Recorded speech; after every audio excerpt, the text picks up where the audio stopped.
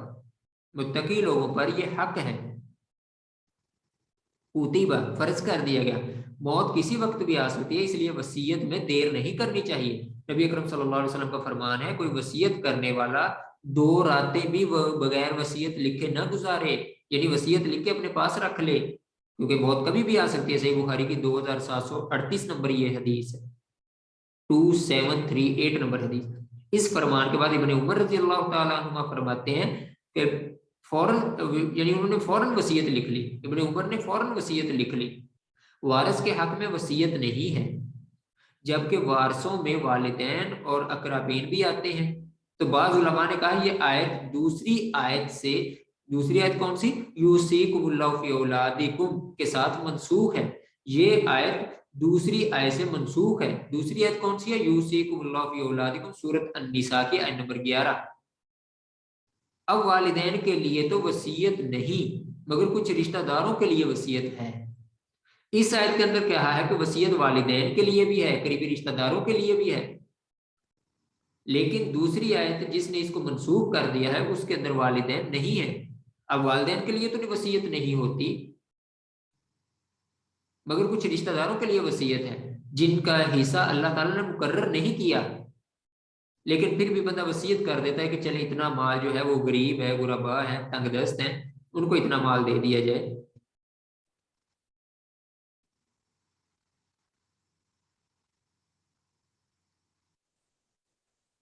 مثلا جو والدین کافر یا غلام ہیں، جو والدین کافر یا غلام ہیں، ان کو تھوڑا سا حصہ دے دیا جائے، ان کے حق میں وصیت ہو سکے گی. کسی شخص کے غریب دادا دادی، نانا نانی اور غریب پوتے پوتیاں وغیرہ ہیں، اسی طرح اولاد کے ہوتے ہوئے پوتے پوتیاں وارث نہیں بنیں گے، اولاد کے ہوتے ہوئے پوتے پوتیاں وارث نہیں بنیں گے. لیکن کسی شخص کا غریب، جو کوئی شخص ایسا ہے کہ جس کے دادا دادی اور نانا نانی غریب ہیں اور اس کے پوتے پوتیاں بھی غریب ہیں، تو ان کے بارے میں وہ وصیت کر سکتا ہے. لیکن کل مال سے 1/3 حصہ سے زیادہ کی وصیت جائز نہیں. کل مال سے 1/3 حصہ سے زیادہ کی وصیت جائز نہیں، سے بخاری کی حدیث نمبر 6733 ہے. آگے اللہ تعالیٰ فرماتے ہیں فَمَن بَدَّلَهُ بَعْدَ مَا سَمِعَهُ فَإِنَّمَا اسْمُهُ عَلَى الَّذِينَ يُبَدِّلُونَهُ إِنَّ اللَّهَ سَمِيعٌ عَلِيمٌ. فَمَن بَدَّلَهُ، جس نے تبدیل کر دیا اس کو، بعد ما سمعه، اس کو سننے کے بعد، اس وصیت کو سننے کے بعد جس نے تبدیل کر دیا، فَإِنَّمَا اسْمُهُ، پس بے شک اس کا گناہ، عَلَى الَّذِينَ، ان لوگوں پر ہوگا، يُبَدِّلُونَ، جو اس کو تبدیل کرتے ہیں. ان اللہ بے شک اللہ تعالیٰ سمیع علیم سننے والے اور جاننے والے ہیں۔ اس کے اندر کہا گیا ہے کہ اگر وہ وصیت لکھنے والا وصیت لکھ کے پاس رکھ لیتا ہے، وہ فوت ہو جاتا ہے، اور فوت ہونے کے بعد اس کی وصیت کو اگر چینج کر دیا جاتا ہے تو وہ وصیت کا چینج کرنا اس کا گناہ ان لوگوں پر ہے جو وصیت کو چینج کرتے ہیں۔ وصیت کو چینج نہیں کرنا چاہیے، تبدیل نہیں کرنا چاہیے۔ اگلی آیت میں اللہ تعالیٰ فرماتے ہیں فمن خاف من موص جانفن، فمن خاف جو ڈر گیا من موص وصیت کرنے والے سے، جانفن یک طرفہ سے، یک طرفہ وصیت سے، یک طرفہ مائل ہو جانے سے وہ ڈر گیا، او اسمن یا گناہ کی وصیت کرنے سے ڈر گیا، فاصلح بینہم تو وہ آپس میں اصلاح کر لیں، فلا اسم علیہ تو اس میں کوئی گناہ نہیں ہے، ان اللہ غفور الرحیم بے شک اللہ تعالیٰ بخشنے والے رحم کرنے والے ہیں۔ وصیت کا بدلنا یا اس کا چھپانا یہ تو بہت بڑا گناہ ہے، لیکن جانفن کا مطلب ہوتا ہے مائل ہو جانا، یعنی غلطی یا بھول سے کسی ایک رشتہ دار کی طرف مائل ہو کر سارے دوسرے بندے کی حق تلفی کرنا، یہ جانفن ہے کہ یعنی غلطی یا بھول سے کسی ایک رشتہ دار کی طرف مائل ہو جانا کہ سارے کا سارا مال اسی کو دے دینا، یہ ہے یک طرفہ وصیت۔ اسمن کا مطلب ہے کہ جان بوجھ کر کسی کی حق تلفی کرے یا ناجائز کام کی وصیت ہو، مثلا کہے کہ جناب میرے فلاں اتنے مال سے شراب پلانے کی آلات شراب پلائیں، اور جو آلات موسیقی وغیرہ کی کر دے وہ وصیت، وہ کہے کہ شراب پلا دیں اور آلات موسیقی خرید دیں، تو فاصلح بینہم اگر کوئی سمجھا بجھا کر اسے اپنی وصیت میں مرنے سے پہلے تبدیلی کرنے پر آمادہ کر دے تو یہ جائز۔ فاصلح بینہم تو آپ اس میں اصلاح کر لینا، اس کا مطلب یہ ہے کہ مرنے سے پہلے کوئی بندہ اس کو سمجھائے کہ بھئی یہ تو وصیت غلط کر رہا ہے، اس طرح یک طرفہ وصیت نہیں ہوتی، سارا مال ایک کو نہیں دیا جاتا، اور یہ کہا جائے کہ بھئی گناہ کی وصیت نہیں ہوتی،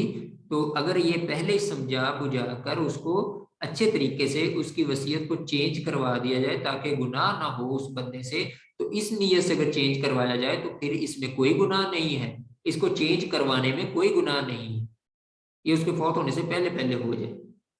تو یہ جائز ہے۔ ان اللہ غفور رحیم بے شک اللہ تعالیٰ بخشنے والے رحم کرنے والے ہیں۔ اللہ تعالیٰ سے دعا ہے اللہ تعالیٰ ہمیں قرآن مجید کو پڑھنے، سمجھنے اور اس پر عمل کرنے کی توفیق عطا فرمائے۔ السلام علیکم ورحمۃ اللہ وبرکاتہ۔